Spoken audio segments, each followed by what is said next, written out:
Halo semua, balik lagi di channel Teraokun. Sebelum pembahasannya dimulai, silahkan klik tombol subscribe dan aktifkan lonceng notifikasinya supaya kalian gak ketinggalan info dan teori terbaru seputar One Piece. Buat kalian yang mau informasi tambahan soal SBS atau databook, kalian bisa follow Instagram Toraokun. Di sana admin akan memposting soal SBS, databook, dan berbagai teori singkat. Sekarang lanjut ke pembahasan. Chapter 1071 yang lalu menampilkan berbagai hal menarik. Salah satunya adalah bagian awal chapter yang memperlihatkan pergerakan dari Kuma. Seperti yang kita tahu dari beberapa chapter sebelumnya, Kuma secara misterius bergerak mendadak di kerajaan Kamabaka. Dia berlari dan kemudian memakai kekuatan buah iblis Nikyu Nikyu no Mi untuk pergi dari sana. Saat itu masih tanda tanya kemana Kuma pergi. Namun, tempat tujuan Kuma akhirnya terjawab dalam chapter 1071 yang mana dia pergi ke Red Port.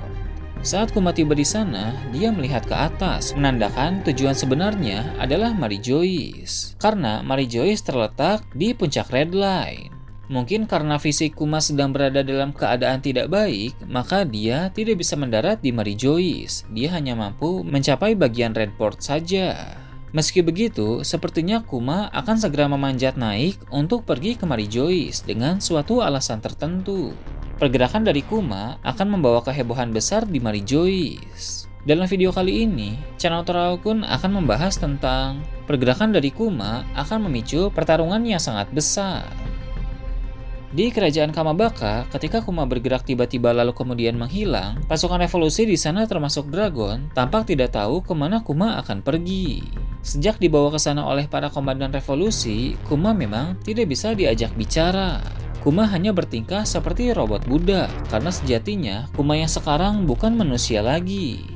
Sejak 2 tahun silam, Vegapunk telah mengubah Kuma menjadi pasifista seutuhnya, atau dengan kata lain, Kuma telah menjadi senjata tanpa kesadaran. Dia hanya akan bergerak sesuai dengan program. Berhubung Kuma telah menjadi pasifista seutuhnya, maka Dragon dan pasukan revolusi tidak bisa menarik informasi apapun dari Kuma. Mereka tidak tahu apa sebenarnya yang terjadi, sehingga mereka juga tidak tahu Kuma menghilang kemana. Namun, kedatangan Kuma ke Red Port dan pergerakannya menuju Mary Joyce pasti akan langsung tersebar dengan cepat. Pasukan revolusi pun harusnya bisa menjangkau informasi dengan mudah, sehingga tak butuh waktu lama bagi Dragon untuk mendapatkan kabar tersebut. Mengetahui Kuma kembali ke Mary Joyce tidak akan membuat Dragon tinggal diam. Walau Kuma telah menjadi pasifista seutuhnya, tapi Kuma tetaplah teman seperjuangan. Dragon tidak akan membiarkan sahabatnya berada di Mary Joyce lagi. Dragon juga mungkin masih optimis bahwa Kuma akan bisa dikembalikan seperti semula, sehingga Dragon berinisiatif untuk menolong Kuma. Sebelumnya, Dragon memerintahkan Sabo bersama 3 komandan revolusi untuk menolong Kuma, mengingat mereka memang punya misi juga di Mary Joyce untuk mendeklarasikan perang terhadap Tenryubito. Namun, kali ini, Sabo tidak ada dan terlalu beresiko untuk memerintahkan para komandan revolusi saja. Maka dari itu, Dragon sendirilah yang akan pergi untuk membawa Kuma kembali.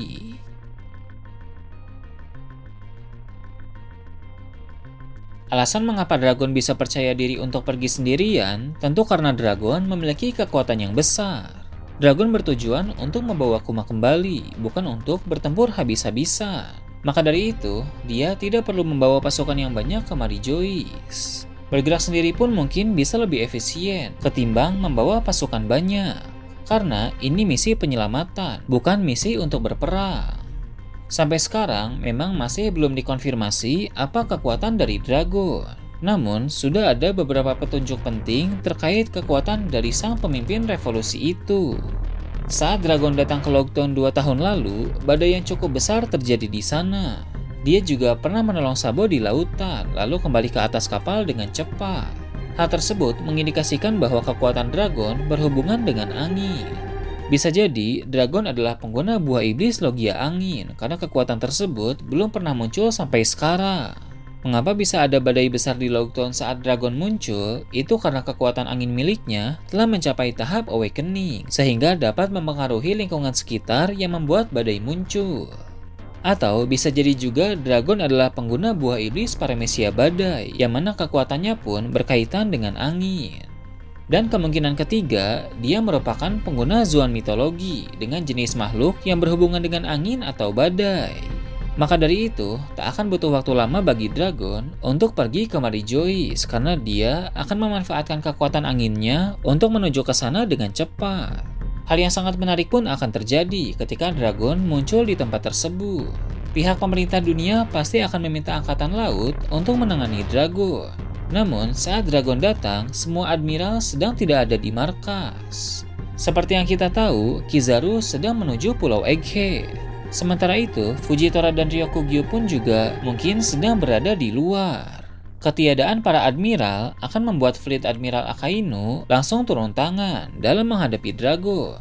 Akainu tahu jika dia hanya mengirim pasukan dan para Vice Admiral saja, itu akan percuma sebab Dragon sangat kuat.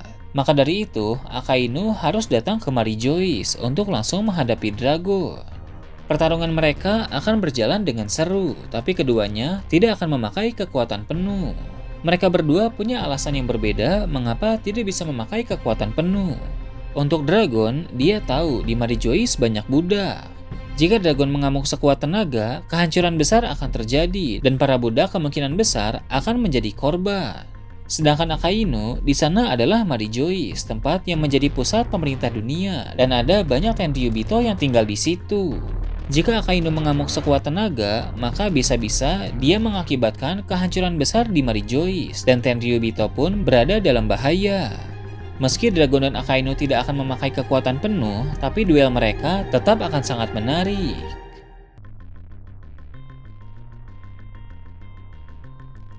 Sementara mereka berduel, Kuma akan masuk ke dalam kastil Pangea dan melakukan hal di luar dugaan.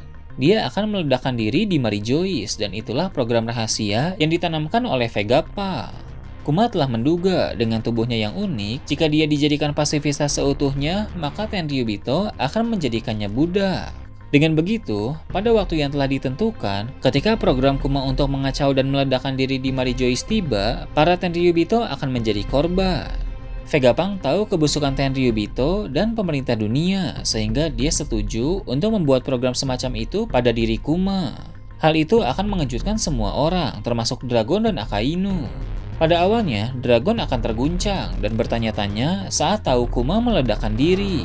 Tapi perlahan dia akan menyadari bahwa Kuma ingin berkorban untuk melakukan sesuatu bagi pasukan revolusi. Meledakkan diri di Mary Joyce tidak hanya membuat beberapa Tenryubito mati, tapi juga menimbulkan teror besar bagi pemerintah dunia. Setelah kekacauan dan ledakan besar yang terjadi di dalam kastil, Vivi akan memanfaatkan keadaan untuk melarikan diri dari sana. Sebab kemungkinan besar Vivi yang dikabarkan menghilang diculik oleh pihak pemerintah dunia karena pernah diperlihatkan adegan di mana Im Sama memegang foto Vivi. Dia diculik dan dikurung di suatu tempat di Kastil Pangea karena ada sesuatu yang diinginkan Im Sama dari Vivi. Namun, kekacauan yang dibuat Kuma secara tidak sengaja memberikan Vivi kesempatan untuk melarikan diri. Saat Vivi berlari keluar kastil, Dragon akan melihat Vivi dan membawanya pergi dari sana. Akainu mencoba menghentikan Dragon, tapi kekuatan milik Dragon membuat dia berhasil pergi bersama Vivi. Mengapa Dragon membawa Vivi? Karena dia ingin tahu kebenaran tentang kematian Raja Cobra.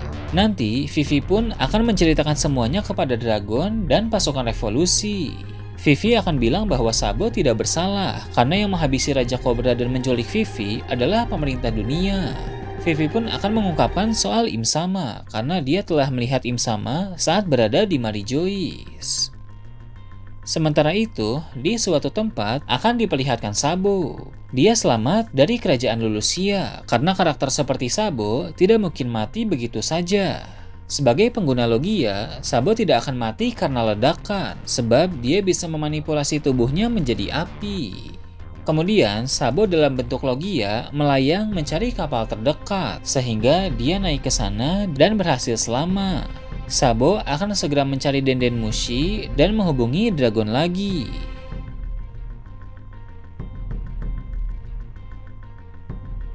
Nah itu tadi, teori tentang pergerakan dari Kuma akan memicu pertarungan yang sangat besar.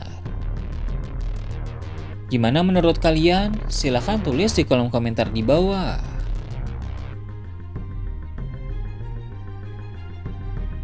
Oke, segitu aja untuk pembahasan kali ini. Jangan lupa like, share, dan subscribe untuk video menarik selanjutnya. Gue Toraukun, Shambles.